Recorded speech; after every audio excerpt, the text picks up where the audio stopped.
పోలవరం పర్యటనలో CM Jagan convoy కి నిర్వాసితులు అడ్డుపడ్డారు. ఆర్ఎండ్ఆర్ ప్యాకేజీలో అన్యాయం జరిగిందని ఆందోళన వ్యక్తం చేశారు.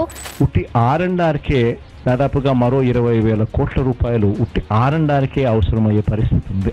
20,000 కోట్లు అయ్యేసరికి కేంద్రం ఖచ్చితంగా కేంద్రం నుంచి సహాయం తీసుకోక తప్పదు. కేంద్రం మీద ఒత్తిడి తీసుకొని వచ్చి కేంద్రం ద్వారానే సహాయం అందాల్సిన పరిస్థితి ఉంది. కాబట్టి అది పూర్తిగా నా చేతుల్లో చేయాలని చెప్పి నాకు మనసున్నా కూడా ఆ 45 దాకా చేయాలి అని అంటే కొంచెం కష్టం అనిపించే విషయం.